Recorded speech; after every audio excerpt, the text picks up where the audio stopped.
Drone का नाम आते ही हमारे दिमाग में सबसे पहले एक बात यह उभर कर आती है कि यह कहीं ना कहीं सुरक्षा से जुड़ी प्रणाली है या दुश्मनों से लड़ने के लिए इस्तेमाल की जाने वाला हथियार है।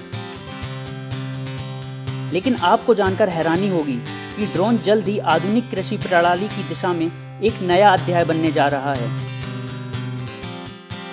हाल ही में प्रधानमंत्री नरेंद्र मोदी ने देश के अलग अलग हिस्सों में कीटनाशकों और अन्य कृषि सामग्री के उपयोग के लिए 100 किसान ड्रोन को हरी झंडी दिखाकर देश में कृषि क्षेत्र के लिए एक नए युग की शुरुआत की है। इस दौरान प्रधानमंत्री ने देश को संबोधित करते हुए कहा, मैं विश्वास करता हूं कि ड्रोन के क्षेत्र में भारत की बढ़ती क्षमता दुनिया को एक नया नेतृत्व देगी। ये 21वीं सदी की आधुनिक कृषि व्यवस्था की दिशा में एक नया अध्याय है। मुझे विश्वास है ये शुरुआत न केवल ड्रोन सेक्टर के विकास में मील का पत्थर साबित होगी, बल्कि इसमें संभावनाओं का एक अनंत आकाश भी खुलेगा। तो आज इस वीडियो में हम बताने जा रहे हैं कि आखिर ड्रोन में ऐसा क्या है जिसकी वजह से एग्रीकल्चर सेक्टर में इसका इस्तेमाल बढ़ता जा रहा है। साधारण शब्दों में बात करें तो किसान ड्रोन कीटनाशकों और पोषक तत्वों से भरा एक मानव रहित टैंक है, जिसकी लगभग 5 से 10 किलोग्राम की क्षमता होती है। किसान ड्रोन से सिर्फ 15 मिनट में 1 एकड़ जमीन पर 5 से 10 किलोग्राम कीटनाशक का छिड़काव संभव है। इससे समय की बचत होगी और कम मेहनत में छिड़काव समान रूप से किया जाएगा। कई कीटनाशक इंसानों के लिए खतरनाक भी साबित होते हैं, वहीं इंसान के द्वारा इनका छिड़काव एक समान नहीं होता, जबकि ड्रोन की मदद से सुरक्षित तरीके से फसलों पर एक समान कीटनाशक का छिड़काव किया जा सकता है। रिपोर्ट के मुताबिक आने वाले समय में ड्रोन का उपयोग खेतों से सब्जियों, फल, मछली जैसे कच्चे मटेरियल को बाजारों तक ले जाने में भी यूज किया जाएगा।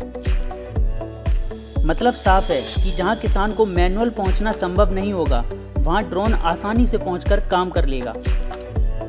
भारत में फिलहाल ड्रोन सेक्टर अभी शुरुआती स्तर पर है। हालांकि पहले के मुकाबले देश में ड्रोन के नियम सरल हुए हैं और ड्रोन को सरकार की नीतियों में प्रमुखता दी गई है। तभी तो वित्त मंत्री ने इस साल अपने बजट में किसान ड्रोन का भी प्रस्ताव रखा है। दरअसल दुनिया भर में ड्रोन का एग्रीकल्चर सेक्टर में इस्तेमाल बढ़ता जा रहा है। इसे एक तरफ पैदावार को बेहतर करने में मदद मिल रही है, तो दूसरी तरफ एक पूरा नया सेक्टर उभर कर सामने आ रहा है, जो रोजगार से लेकर आमदनी के लिए नए नए अवसर प्रदान कर रहा है। इसकी असल वजह यह है कि ड्रोन इंसानों के मुकाबले काफी तेजी के साथ काम करता है। आज दुनिया भर के देशों में ड्रोन के जरिए कृषि कार्य किया जा रहा है। वहां फसलों पर नजर रखने के लिए किसान खेतों में नहीं जाते, बल्कि खेतों से दूर रहकर अपनी फसलों पर निगरानी रखते हैं। विदेशों में इस्तेमाल हो रहे ड्रोन पर लगे कैमरे इतने हाईटेक होते हैं कि ऊंचाई से ही प्रभावित फसलों पर करीब से नजर रख सकते हैं और इनको रिकॉर्ड कर सकते हैं। ड्रोन से लिए गए लाइव तस्वीरों की बदौलत दूर बैठे विशेषज्ञों को दिखाकर पूछ सकते हैं कि फसल पर कौन सी बीमारी या कीट लगे हैं और उनसे बचने के क्या उपाय हैं।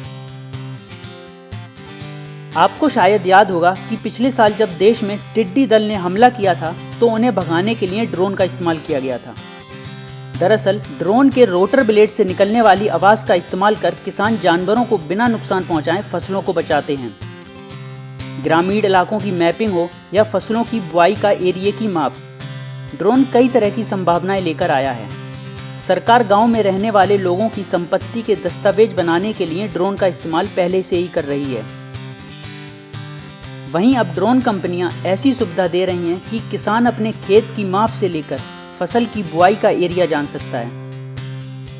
कुछ समय पहले तक यह धारणा थी कि ड्रोन सशस्त्र बलों और दुश्मनों से लड़ने के लिए होते हैं, लेकिन वो दिन अब दूर नहीं होगा जब किसान ड्रोन सुविधा कृषि क्षेत्र के लिए एक नया अध्याय बनकर सामने आ रहा है, जो आने वाले दिनों में मील का पत्थर साबित होगा। चेन्नई स्थित गरुड़ एरोस्पेस ने 1 लाख ड्रोन विकसित करने का लक्ष्य रखा है, जिनका इस्तेमाल ज़्यादातर कृषि के लिए किया जाएगा। फिलहाल भारत सरकार द्वारा स्वामित्व योजना के तहत ड्रोन तकनीक के माध्यम से भूमि अभिलेखों का दस्तावेजीकरण किया जा रहा है। Bureau report, Ojang times.